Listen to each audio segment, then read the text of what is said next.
Pada pembahasan kali ini, kita mulai memasuki ke statement kondisi, atau biasa disebut dengan if. Nah, untuk if sendiri itu ada beberapa jenis, yaitu pertama, if. Yang kedua itu adalah if else. Yang ketiga adalah if else. Nah, jadi ada beberapa if ya di dalamnya. Nah, terus nanti ada if bersarang ya. Jadi ada if di dalam if.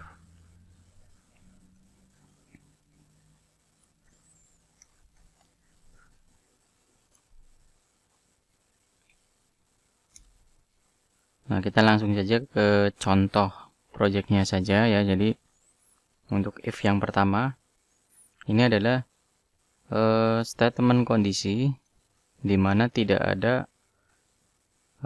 ada aksi ketika kondisinya salah. Nah, contohnya seperti ini. Kita bikin dulu di atas ini variabelnya nilai sama dengan 90. Nah, jika nilai lebih besar atau sama dengan 90, nah maka di sini kita akan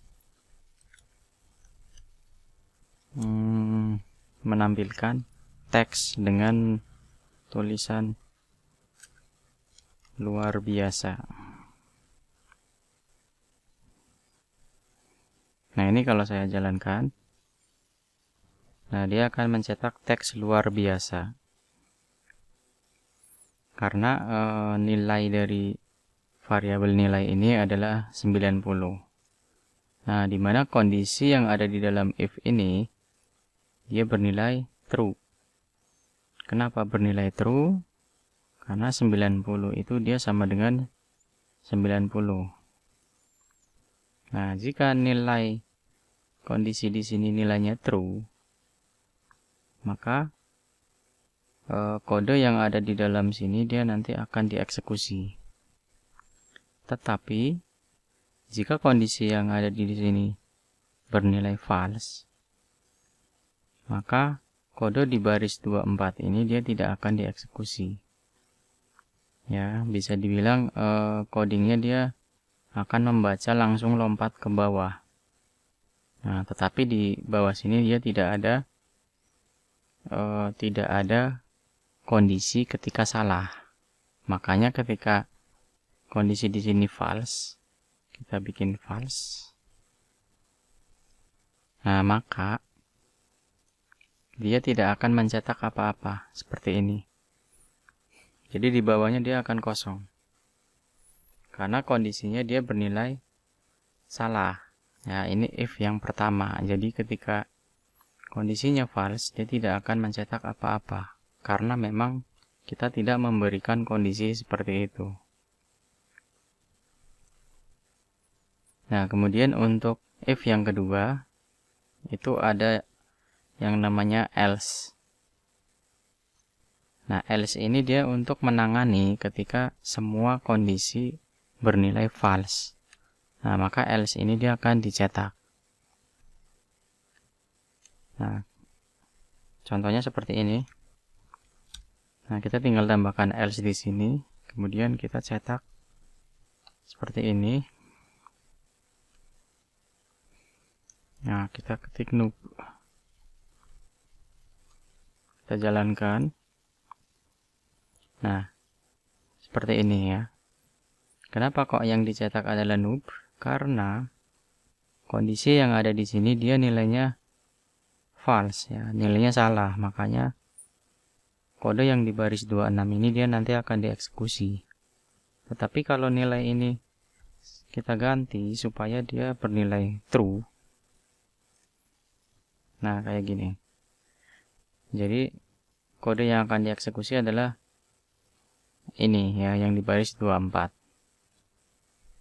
Nah, ketika kondisi di sini sudah true, maka yang di else ini dia akan diabaikan. Dia tidak akan dieksekusi ya. Jadi dia sudah menemukan nilai yang benar atau kondisi yang benar, dia akan berhenti di situ. Nah, kemudian untuk yang berikutnya itu adalah if else. Nah, ini kita coba bikin baru lagi untuk mencontohkan. Nah, di sini ada nilai 90. Kita bikin kondisi jika nilai lebih besar atau sama dengan 90. Nah, maka di sini kita bikin variabel baru indeks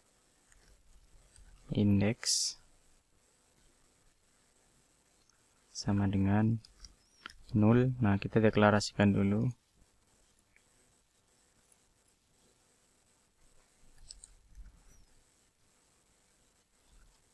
Nah, kita kasih nilai di sini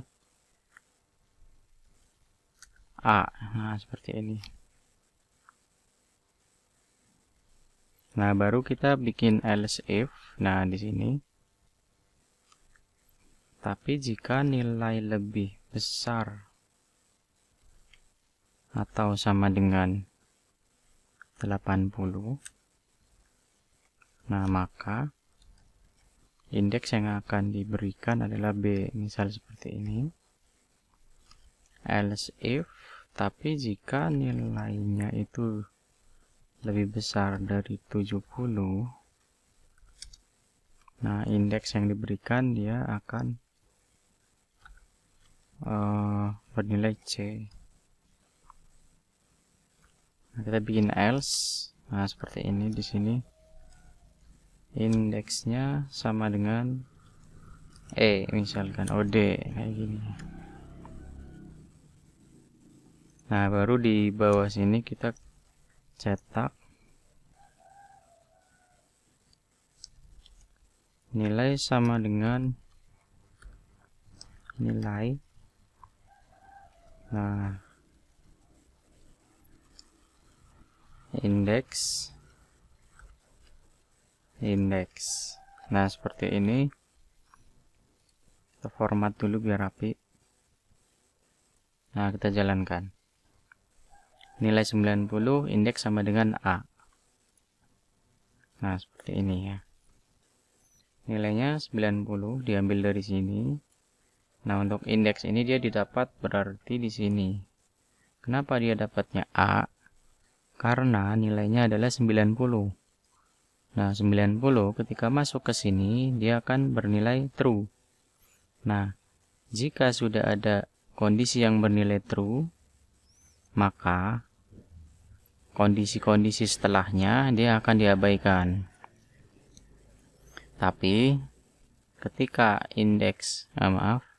ketika kondisi pertama dia nilainya false, dia akan mengecek kondisi yang kedua. Jika kondisi yang kedua dia nilainya masih false, dia akan mengecek kondisi yang ketiga atau selanjutnya. Nah, ketika semua kondisi ini nilainya false, nah, otomatis indeks akan diberikan nilai D. Nah, contoh supaya kita indeksnya dapat D, di sini kita set jadi 60. Karena 60 pasti dia tidak akan masuk ke 3 kondisi yang di sini.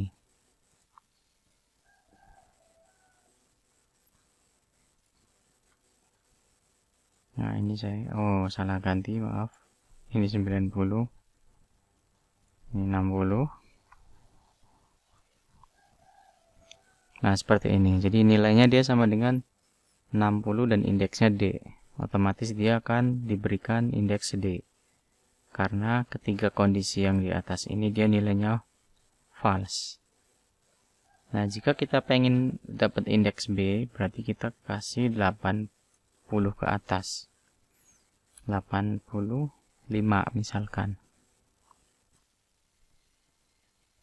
Nah, maka kita akan dapat indeks dengan nilai B ya. Karena 85 itu dia lebih besar dari 80. Seperti itu.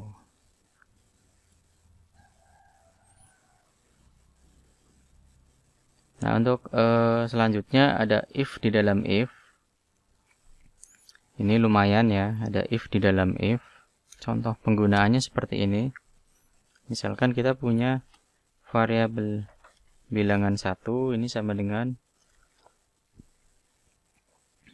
10.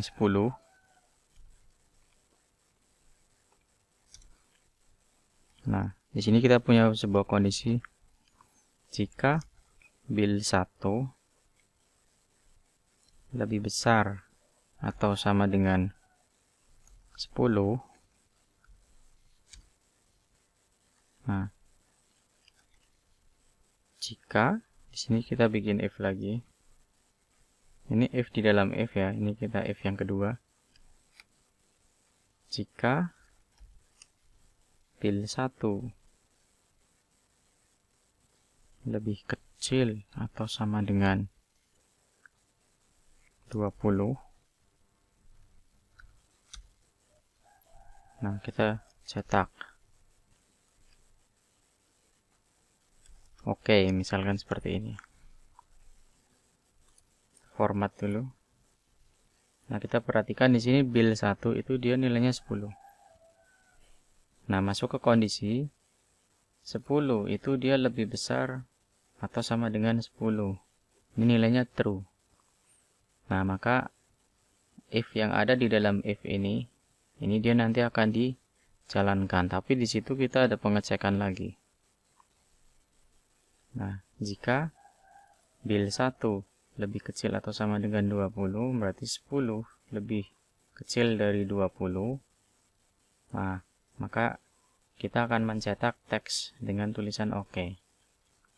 Nah, ini kalau kita jalankan, nah OK ini dia nanti akan kecetak. Karena di sini dia true, makanya if yang ada di dalamnya dia akan dijalankan. Dan if yang di sini dia true lagi. Karena 10 itu dia lebih kecil dari 20. Makanya dia akan lari ke sini. Nah, tapi jika yang di sini kita ganti 8 supaya nilainya false. Nah, maka dia tidak akan menampilkan apa-apa. Kecuali kita tambahkan else di sini. Nah, di sini kita tulis tidak oke, misal seperti ini. Nah, maka dia yang akan dijalankan adalah yang else-nya. Karena kondisi ini nilainya false.